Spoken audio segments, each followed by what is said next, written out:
것을 이루시기 위해서인 거죠.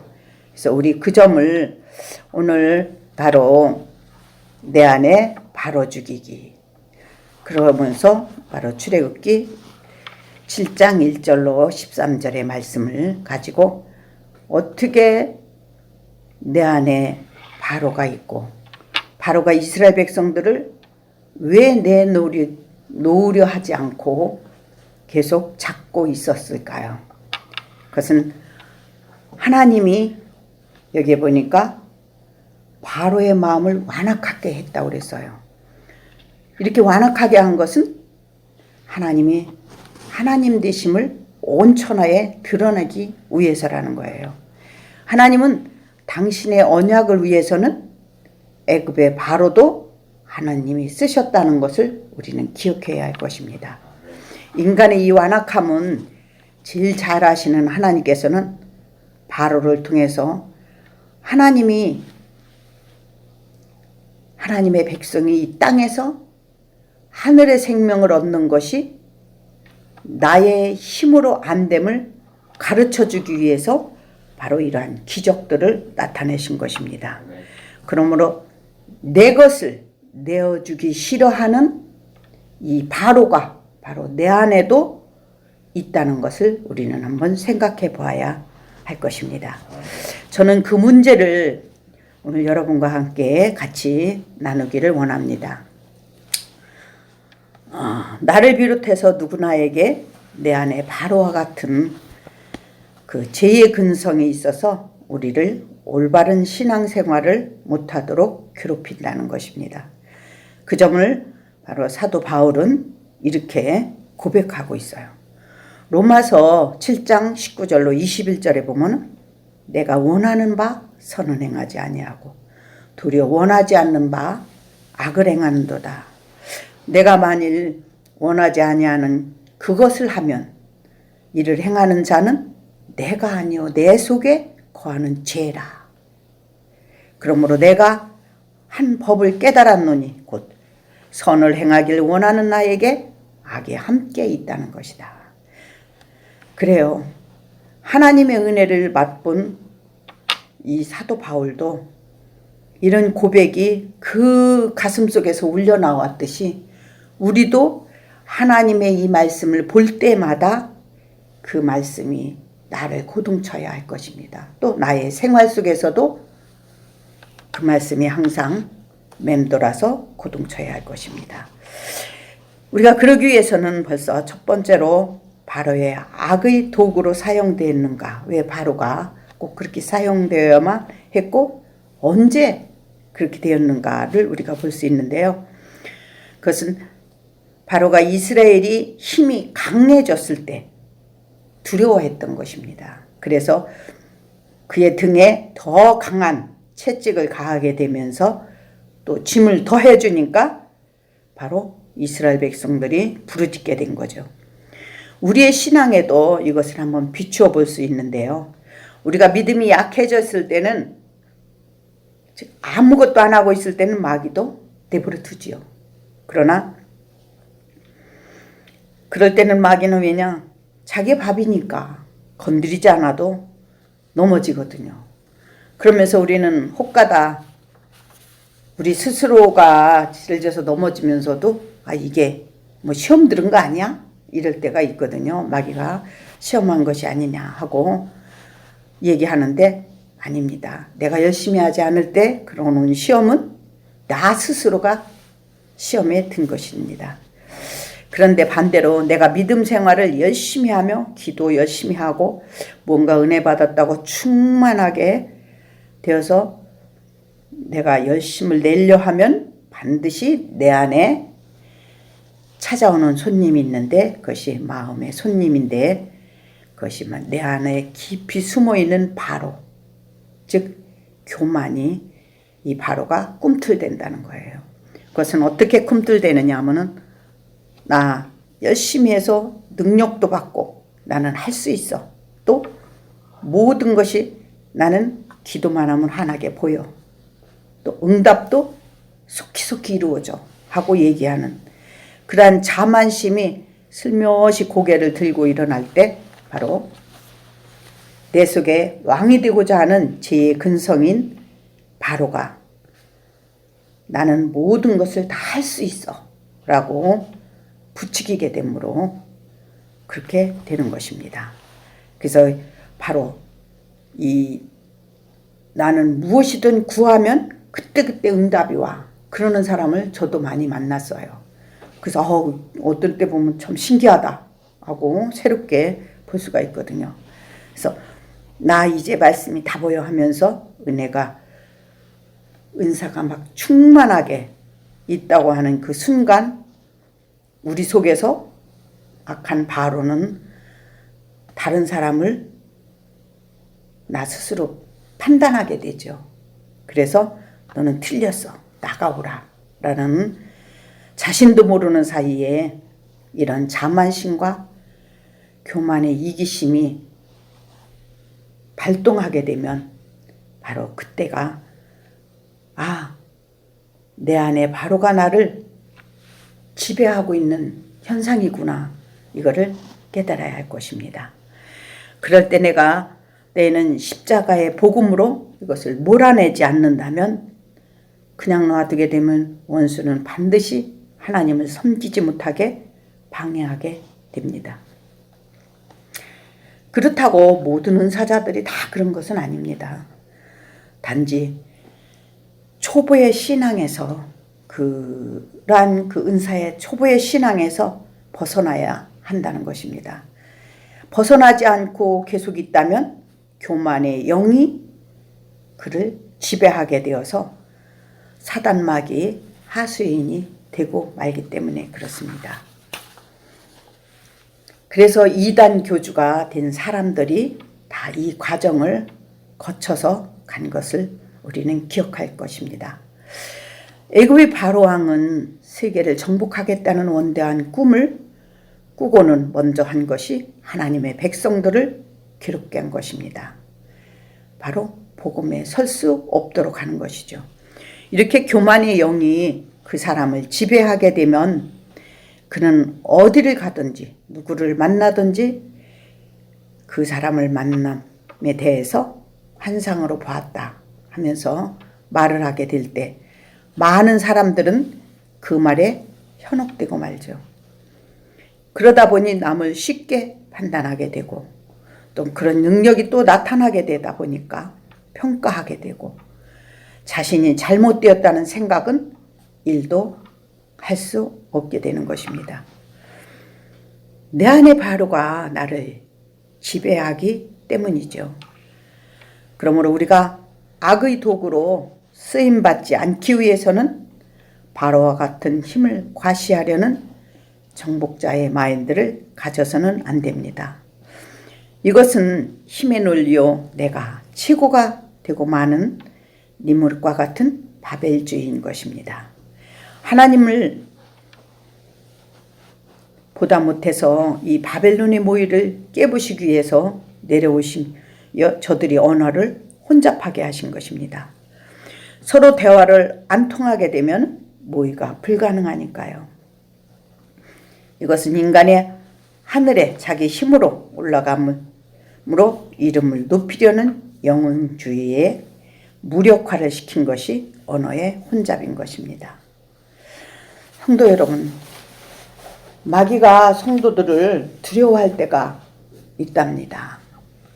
두 번째로 언제 마귀는 두려움을 갖게 될까요? 그것은 성도가 말씀 안에서 하나가 되어서 은혜가 강력하게 역사할 때이고 또한 오직 하나님의 은혜로 살기로 맘먹으면 그때가 마귀는 제일 두려워한답니다. 주님의 뜻이라면 죽으면 죽으리라는 베드로의 고백처럼 전적으로 나를 주님께 맡기는 자를 두려워하죠. 이 믿음은 하나님이 주시기 때문이죠. 우리는 다 죄인이라 스스로 이런 고백을 할 수 없답니다. 그러므로 사단이 쓰는 방법은 여전히 변하지 않았어요.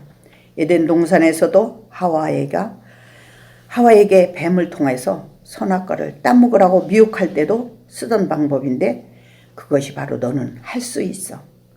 너는 선악과를 따먹으면 하나님처럼 될 수 있다는 말을 바로 하나님의 뜻과 반대되는 말이 아닌가요? 마귀는 처음부터 지금까지 우리 속에 있는 가능성을 부추기는 것입니다. 하나님은 선악을 알게 하는 나무의 계명을 통해서 인간은 하나님의 절대적인 존재임을 깨닫게 하심으로 하나님의 보호와 보살핌 아래서 순종하며 살아가게 하신 것입니다. 그럴 때 감사와 찬송, 하나님과의 관계에서 깨어지지 않게 됨을 배우게 하는 것이 선악과의 명령이자 그분의 뜻이었던 것입니다. 그러므로 우리 신앙에서도 이 하와와 같은 입장에 설 때 과연 나는 어느 편에 설 것인지 결정해야 할 때가 간혹 있어요. 그럴 때 단호하게 대처하지 않는다면, 그것은 지금도 않게 된다면, 그것은 지금도 마귀는 우리를 수시로 시험대에 올려놓고 있기 때문에 항상 경계해야 된다는 것입니다. 이때 하나님의 말씀인 십자가의 복음이 내 안에 없다면 우리는 타협하게 되고 넘어지고 말 것입니다. 오늘날의 이단이 많은 것은 바로 십자가를 지신 예수님의 복음을 잘못 알고 있었기에 자신들이 스스로 왕이 되어 바로 같은 마음이 그들을 장악했기에 하나님의 뜻에 이루지 못하게 해서 그곳에 주저앉아 바로와 같은 버려둠을 당하는 자들이 되는 것입니다. 그러나 마귀는 여전히 우리 속에서 속삭이죠. 내 안에 있는 능력만 있다면 하나님 없이도 얼마든지 행복할 수 있다는 거예요. 그것은 하나님의 통제로부터 벗어나야 한다는 주장을 펴는 것이죠. 어떻게 해요? 바로 네 자신 스스로 예수님으로 가장하는 것입니다. 그러다 보니 내가 자발적으로 예수 믿지 않으면 하나님도 날 구원시킬 수 없다는 알미니안주의도 나온 것이 된 것입니다. 또한 스스로 기도하고 정성 들여 얼마든지 나의 소유를 확장시킬 수 있다는 기복주의의 번영주의 신앙이 나왔는데 이것이야말로 어디서부터 나온 것인지 우리는 분별되지 않나요? 예수님의 제자들은 어떠했나요? 그들 역시 결국 서로 자기 힘자랑하고 지위를 탐하려다가 나중에는 주님의 우편에 좌편에 앉게 해달라고 모친까지 동원하지 않나요? 저들의 신앙의 목적은 결국 자기 권리 확장이자 자기의 힘을 키우는 것에 머물러 있었던 것입니다. 아담과 하와에게 선악과를 따먹으라고 부추기기는 그 부추김에 넘어간 것이죠. 이 세상에서의 나의 권리, 나의 권세를 누리는 것을 그들은 축복받는 것이라 착각에 빠졌던 것이 아닐런지요. 이러한 자들은 자기 욕망의 덫에 굴복한 내 안에 바로가 되어서 이스라엘을 공격하여 먹어치우기 직전에 있는 것과 같아서 그렇게 사는 것이 더 편하다고 당연한 것으로 길들여진 것은 아닐까요? 이들에게 예수님이 당부하신 마지막 말씀 같은 권면이 무엇인지 우리 그 점을 마태복음 14장 24절에서는 이렇게 얘기하고 있습니다. 이에 예수께서 제자들에게 이르시되 누구든지 나를 따르려 오려거든 자기를 부인하고 자기 십자가를 지고 나를 따르라는 것입니다. 여기에서 누구든지 나를 따라오려거든, 이 말은 예수님은 나의 구원자로 믿는다면 이 세상에 대한 탐심으로 가득 찬 나를 보고 회개할 때 진정한 십자가의 주님의 모습이 보이므로 비로소 나는 아무것도 할 수 없는 죄인의 모습이 드러날 것입니다. 또한 기억해야 될 세 번째로 여기에서 보면은 모세가 이적을 보일 때 바로의 점성가들도 술사들도 이적을 따라 했다는 것입니다. 거기에 9절로 11절에 보면은 바로가 너희에게 이르기를 너희는 이적을 보이라 하거든 너는 아론에게 말하기를 그 지팡이를 들어서 바로에게 던지라. 그랬는데 바로도 역시 그 요술사들을 불러서 똑같은 일을 행했을 때 그들의 지팡이도 뱀으로 변했다는 것입니다. 이것은 이적과 기사를 통해서 믿는 자들을 유혹한다는 것입니다. 그러므로 기복주의나 알미니안주의를 믿는 자들 속에서도 얼마든지 기적을 일으키며 십자가의 복음에 도달하지 못하도록 내 안에서 바로의 역할을 할 수 있다는 것입니다.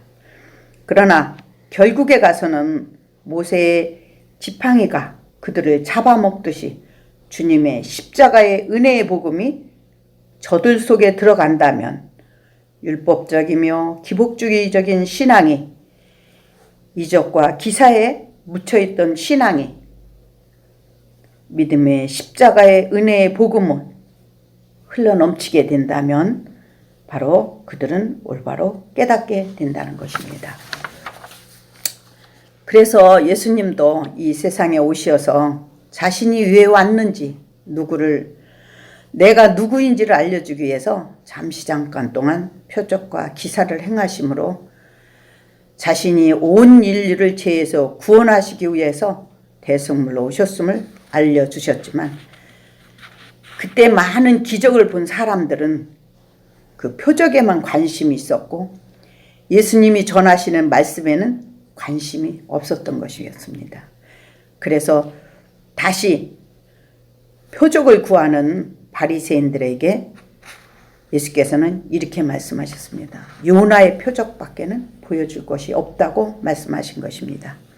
이 말씀은 우리의 믿음이 이적과 표적의 체험으로는 구원을 얻을 수 없다는 것이죠. 왜냐? 예수님이 우리를 위해 십자가를 지시고 다시 살아나심은 믿는 그 믿음이 바로 너희를 구원할 수 있다는 것이고 그래야 성령이 와서 너희를 하늘의 소망으로 이끄신다는 것입니다. 저 또한 한때는 그런 많은 이적과 기적을 체험하는 것, 또 체험도 하고 그랬습니다. 열심히 기도하고 성령 충만 받아야지 하면서 그런 이적과 표적이 일어나는 데는 다 찾아다니면서 할 수 있어. 그래 할렐루야 하면서 그 순간은 정말 내가 예수 믿는 것 같고 마음에 기쁨도 있고 충만한 것 같은데 시간이 지나고 나면 허전해서 다시금 또 기적이 일어나는 기도원이나 은혜 받는 곳을 찾아가지 않으면 곤고한 것입니다. 그래서 성경은 그때는 읽었지만 문자로 보았기에 내가 행해야 될 것만 체크해서 기억하고 또다시 그 불러불러 하는 곳에 가야 성령 충만 받은 것 같고 진정한 믿음이 살아있는 것 같은 그 느낌이 있는 거예요.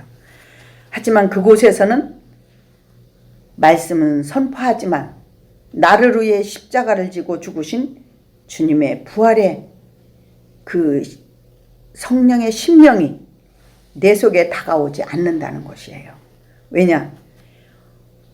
오직 거기에는 큰 능력과 역사가 크게 보이기 때문에 그런 것입니다.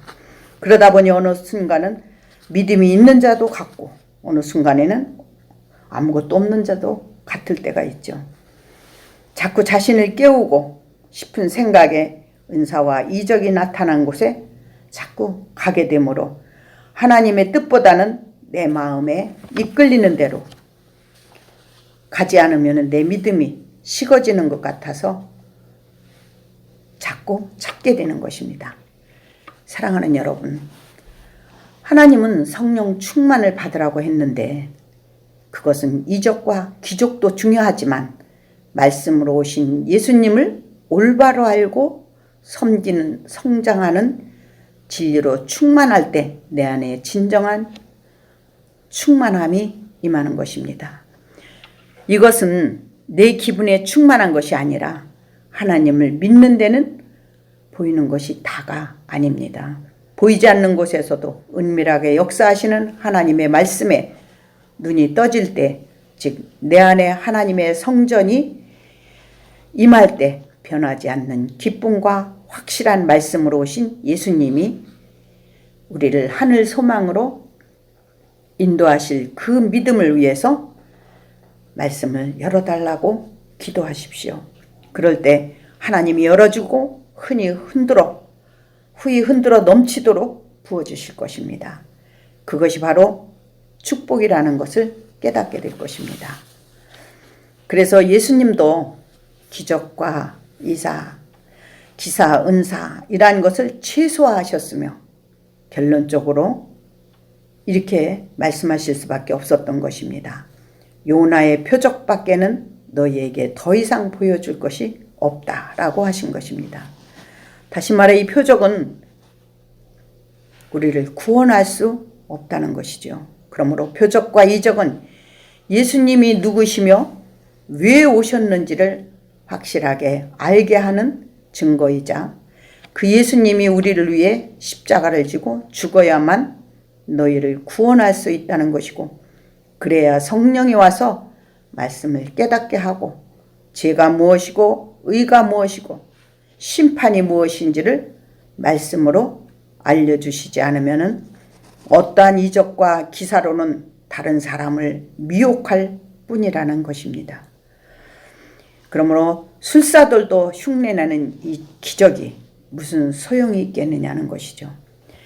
그럴 때 진짜 기적은 그 가짜의 표적 기사를 잡아먹어야 한다는 것인데, 그 점이 바로 출애굽기 7장 12절에서는 각 사람이 지팡이를 던짐에 뱀이 되었으나 아론의 지팡이가 그들의 지팡이를 삼킨지라. 사랑하는 여러분, 우리가 이적과 기사를 뛰어넘지 않고는 십자가에 달리시고 부활하신 예수님께 다가갈 수 없다는 것입니다. 여기서 아론의 지팡이가 그들의 지팡이를 삼켜버렸다고 했듯이 사단도 얼마든지 흉내낼 수 있는 이런 기사와 술수, 눈속임, 체면 이런 현상들의 이상한 행동들이 하나님의 이적 행함이라고 주장하는 바로의 술수를 단호히 배격하고 그 지팡이를 버려야 한다는 것입니다. 그러나 택하신 자들도 미혹해 한다는 것이 바로 이적들이라는 것입니다. 그래서 마태복음 24장 23절로 24절에서는 그때 사람들이 너희에게 말하되 보라 그리스도가 여기 있다 혹 저기 있다 하여도 믿지 말라. 거짓 그리스도들과 거짓 선지자들이 일어나 큰 표적과 기사를 보여 할 수만 있으면 택하신 자들을 미혹하리라. 여기에서 말씀하신 것처럼 사단은 마지막 날가장 택하신 자들을 미혹하기 위한 수단으로 이적을 행한다는 것입니다. 이 어떤 말씀이 아니라 큰 표적과 기사이고, 기사라고 한 것은 말씀 안에 있다고 하는 자들도 이 기적 앞에서는 흔들릴 수 있다는 것을 얘기하고 있는 것입니다. 어떤 때는 기적이 말씀보다 더 강하게 내 속에서 역사하고 기억 속에서 생각나게 되거든요. 그래서 거짓 선지자와 거짓 그리스도에게 넘어갈 수 있음을 얘기하고 있는 것입니다. 우리는 사람이 던지는 인위적인 지팡이가 아무리 뱀으로 변하는 역사가 일어났어도 넘어가지 말고 그것을 삼켜버리는 수 있는 확실한 은혜의 말씀이 내게 임해야 한다는 것입니다. 하나님의 성령이 오셔서 우리에게 나타나시는 그 십자가의 은혜와 사랑이 감사의 말씀 안에서 누리는 주님과의 교제가 일어날 때 성도는 헤아릴 수 없는 깊은 십자가의 주님을 만나게 된다면 바로 눈에 보이는 은사는 지나가는 것에 불과함을 깨닫게 되는 것입니다. 그러므로 네 번째는 우리가 끝으로 우리 안에 바로를 언제 죽였나인 것입니다. 여기에 보면 바로가 끝까지 포기하지 않고 이스라엘을 추격했던 이 바로 군대 스스로 포기했나요? 아니에요. 홍해 바다 속에 들어갈 때까지 포기하지 않았다는 것은 우리 안에 있는 바로와 같은 죄성은 내가 예수 믿는다고 금방 다 달라진 것이 아니라는 것입니다. 죽을 때까지 마귀는 포기하지 않고 끝까지 우리의 믿음 안에서 머물지 못하도록 유혹한다는 것입니다.